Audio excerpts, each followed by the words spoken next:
हेमिफेशियल spasm. Hemy म्हणजे अर्ध, facial म्हणजे फेसचं, आणि स्पॅझम म्हणजे आकडी. तिला काय होतं असं. तरी फेशियल नर्व मेंदूच्या ज्या भागात येते त्याला आम्ही म्हणतो मेंदूचं खोड, म्हणजे वैद्यकीय भाषेत सुद्धा त्याला मेंदूचं खोड, ब्रेन स्टेम म्हणतात.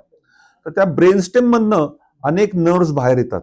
त्यातली जी नर्व, जो मज्जातंतू चेहऱ्याच्या स्नायूंना ताकद देतो, त्याचं नाव आहे फेशियल नर्व, चेहऱ्याची नस.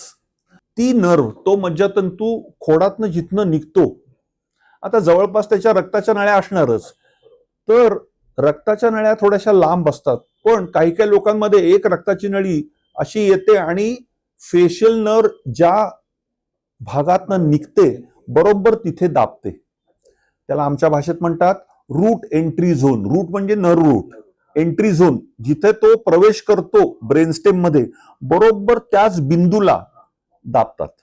आणि त्या बिंदूला दाबलं तर त्या नर्वचा म्हणजे काय म्हणायचं, त्या नर्वला इरिटेट केल्यासारखं होतं, आणि म्हणून असं होत राहतं. फेशियल नर्व 7 नंबरची नर्व आहे. मेंदूतनं 12 नर्व्स येतात, प्रत्येक नर्वचं काम वेगळं. तर आपण ऑपरेशन करतो म्हणजे काय करतो, आपण ही नर्व ज्या ठिकाणी जाते मेंदूत, मेंदूत म्हणजे मेंदूच्या खोडात, तो भाग आपण उघडतो आणि ती रक्तवाहिनी हळूच बाजूला करतो.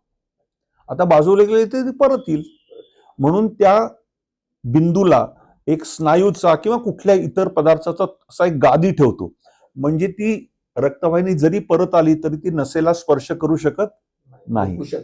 तर त्याला नाव आहे मायक्रोव्हॅस्क्युलर डिकम्प्रेशन. नाव मोठं आहे, त्यात काही विशेष नाही. मायक्रो म्हणजे छोटी, व्हॅस्क्युलर म्हणजे रक्तवाहिनीचा. तर ती रक्तवाहिनी जी दाबते ती अगदी छोटीशी असते, म्हणजे 1 मिलीमीटरच्या व्यासाची असते, म्हणून त्याला मायक्रोव्हॅस्क्युलर. आणि ती कंप्रेस म्हणजे ते दाब देते, ते आपण दाब काढून टाकतो, म्हणून त्याला म्हणायचं डिकम्प्रेशन. तेव्हा मायक्रोव्हॅस्क्युलर डिकम्प्रेशन कोणाचं? फेशियल नर्व्हचं. हे अतिशय कॉमन ऑपरेशन आहे. हे ऑपरेशन जवळजवळ आता डिझाईन होऊन 50-55 वर्ष झाली, म्हणजे असं काही फार नवीन आहे, जगावेगळ्या वगैरे असं काही नाहीये. आणि फेशियल नर्ववरचं कंप्रेशन काढल्यामुळे जवळजवळ 98 ते 99% लोकांना ती स्पॅझम निघून जाते.